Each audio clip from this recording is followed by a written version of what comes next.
हाय, welcome back. मैं हूं अमित दीक्षित और आज मैं सिखाऊंगा आपको घटाव किस तरीके से कर सकते हैं। और आप देख रहे हो हमारा यूट्यूब चैनल अमित गणित वाला। घटाव किस तरीके से कर सकते हैं। नॉर्मल घटाव तो हमने पिछली वीडियो में किए ही थे।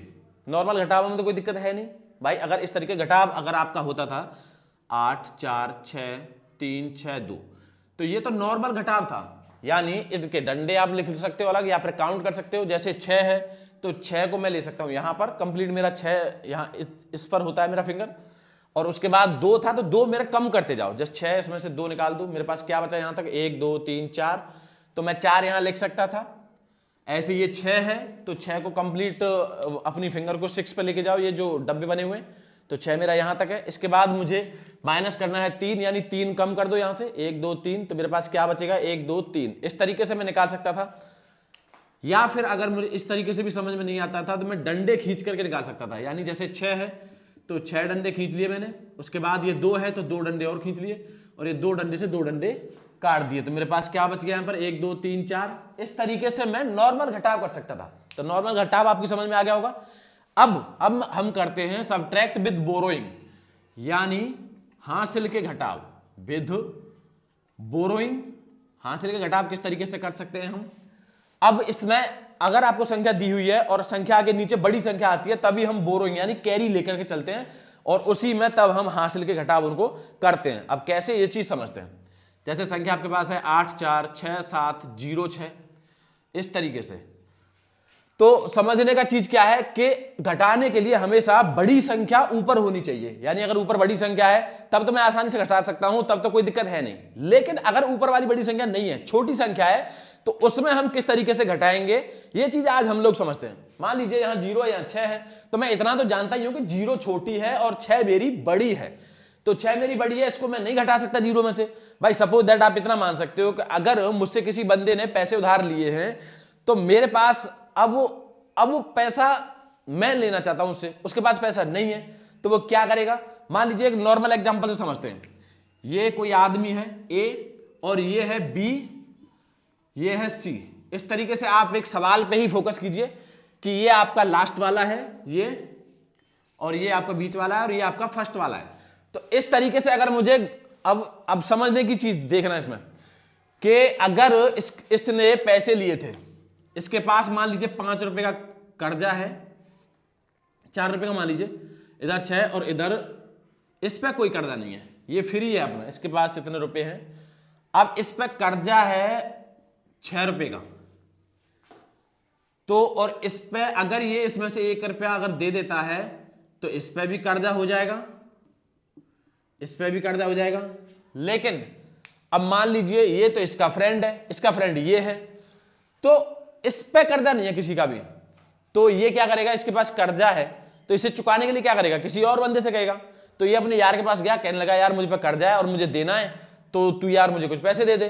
तो ये क्या करेगा, मान लीजिए इस पे कर्जा हो 6 रुपए का, इस पे कर्जा हो 8 रुपए का, और इस पे कर्जा हो 3 रुपए का। मतलब इस पे कम कर्जा होता है, क्योंकि घटाने के लिए यहां संख्या में आपके स्पेस होता है, यहां नंबर कम होते हैं, तो यहां आसानी से घट जाता है।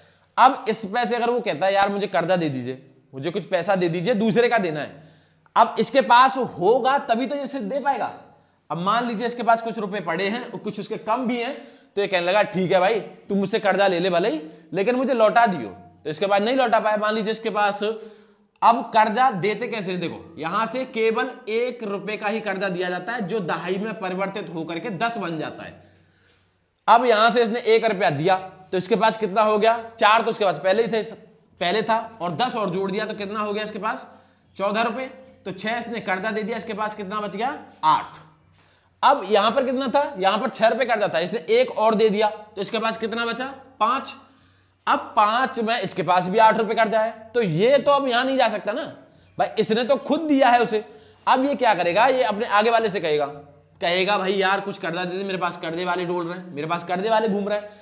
तो ये किस तरीके से देगा, ये इसे कर्जा देगा 1 रुपया। और एक चीज आपको पता होगी, जो यूनिट प्लेस की डिजिट आपकी यहां से चलती है तो यहां आकर ये टेंस प्लेस में परिवर्तित हो जाती है, यानी 10 बन जाता है। तो इसे जब 1 रुपया दिया तो ये कितना हो गया 15 हो गया इसके पास, और 15 में से 8 गया तो 7, यहां पर बचा इसके पास 7, क्योंकि 1 उसने कर्जा दे दिया, और 7 में से 3 गया तो क्या बचेगा 4, यानी ये इस तरीके से आपके घटाव होते हैं। अब आपके नॉर्मल सवाल की तरफ आ जाते हैं।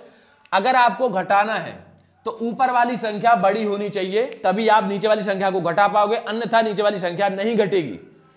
भाई जो जिसके पास कर्जा है उससे ज्यादा दूसरे के पास होना चाहिए, तभी तो वो कर्जा दे पाएगा किसी को।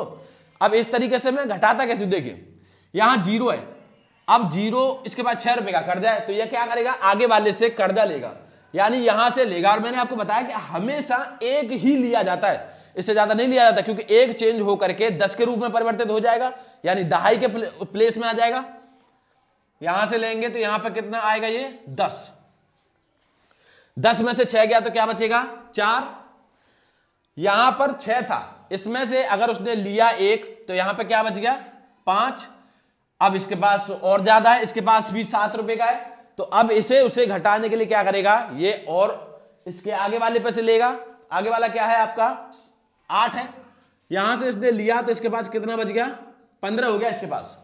क्योंकि हमेशा कोई भी एक नंबर जो इकाई की वैल्यू पे से चलेगा तो वहां पर दहाई के रूप में परिवर्तित हो जाता है। ऐसा क्यों है, क्योंकि आप इमेजिन करो 8 6 0, अगर मैं इसी तरीके से लिखा है तो ये आपका टेंस प्लेस की वैल्यू है ना, दहाई का अंक है ना ये, और यहां से ये वाला जो अंक है ये है आपका 100 का, यानी सैकड़ा का। अब यहां से मैंने इसे दे दिया, या 10 हो गया, 10 में से 6 गया तो 4 बचा, लेकिन यहां बच गया 15, 15 में से 7 गया तो 8, और यहां 7 बच गया। तो इसके पास तो नॉर्मल है, ये तो घटा सकता है, इसमें से कोई आगे वाला कोई नंबर है ही नहीं, तो 7 में से 4 गया तो बचेगा आपके पास 3। इस तरीके से हम घटाव करते हैं, बोरोइंग वाले यानी जो हासिल के घटाव होते हैं वो। अब इसी में एक नंबर और ले लेता हूं मैं, वो है आपका 8 4 0 0 6 7 3 3 8 9। सेम प्रोसेस है आपका, देखिए। और 0 पैसे कर्जा नहीं ले सकते। मान लीजिए अगर मेरा कोई दोस्त है और उसके पास 1 भी रुपया नहीं है, और अगर मैं उससे कहूं जाकर के यार मुझे कुछ पैसे दे दे, तो क्या वो दे देगा? जब उसके पास कुछ है ही नहीं तो वो देगा क्या? अगर कुछ पैसे उसके पास होते हैं तभी तो वो देगा, जब उसके पास कुछ है ही नहीं तो वो आपको क्या देगा? इस तरीके से मान लीजिए अगर आपके पास ये है 7 है, तो ये कहने लगा अगले वाले से यार मुझे कुछ कर्जा दे, क्योंकि ये संख्या बड़ी है। अगर नीचे वाली संख्या छोटी होती है तब कर्जा नहीं लेना, तब नहीं कोई नंबर हमें लेना है। तब तो अगर बराबर होता है या कम रहता है या ज्यादा रहता है, कम अगर ज्यादा होता है तभी हमें लेना है, खामा नहीं लेना। अब यहां से 1 लेगा तो यहां हो जाएगा 17, और 17 में से 9 गया तो बचेगा 8, और यहां से जब 1 ले लिया तो इसके पास कितना बच गया? 5। और 5 के लिए अब वो अगर इससे कहे तो इसे क्या मिलेगा? कुछ भी नहीं मिलेगा, क्योंकि इसके पास कुछ है ही नहीं। अगर कुछ होगा तभी तो ये दे पाएगा, जब इसके पास कुछ है ही नहीं तो ये आपको क्या देगा? तो यहां से नहीं लेना, हमें लेना है नंबर से, यानी नंबर से हम कर्जा लेंगे। और डायरेक्ट ये कोई मतलब ये कोई फर्स्ट पार्टी नहीं है कि आपको डायरेक्ट ही दे दे, ये पहले अपने दोस्त को देगा, फिर वो अपने दोस्त को देगा, तब वो तुम्हें जाकर के देगा। यानी जो तुम्हें जानता है वही तो तुम्हें देगा, हर एक थोड़ी दे देंगे। तो मैं 0 से तो ले नहीं सकता, लेकिन 0 किसी दूसरे से ले सकता है। यानी 8 पहले देगा इसे, तो यहां कितना हो गया? 10। अब ये 10 वाला देगा इसे, तो यहां कितना हो गया? फिर 10, और ये देगा इसे, यानी यहां हो जाएगा 15। तो 15 में से 8 गया तो 7 बचा। लेकिन जब यहां 10 था तो जब इस पे से कर्जा लिया तो यहां कितना बच गया? 9। 9 में से 3 गया 6, और फिर यहां से जब लिया था तो यहां पर भी 9 बच गया था, तो 9 में से 3 गया 6, और यहां बच गया था 7, तो 7 में से 4 गया तो 3। इस तरीके से हम हासिल के घटाव करते हैं, और इस तरीके से कोई भी बड़ी बड़ी संख्या आती है। और इस अगर हासिल बोरोइंग वाले घटाव आते हैं, या हासिल के घटाव जिस तरीके से हम बोलते हैं, इंग्लिश मीडियम के मैथ में बोलते हैं हम बोरोइंग, सब्ट्रैक्ट विद बोरोइंग, और अगर हिंदी में कहें तो हासिल के घटाव उन्हीं को कहते हैं। इस तरीके से हम हासिल के घटाव करते हैं, और इसमें अब कोई दिक्कत नहीं है। इसी तरीके से अगर संख्या आपकी ऊपर वाली छोटी होती है तो आप उसे कैरी बोरोइंग लीजिए, उधार लीजिए, और उसे फिर आप माइनस कीजिए।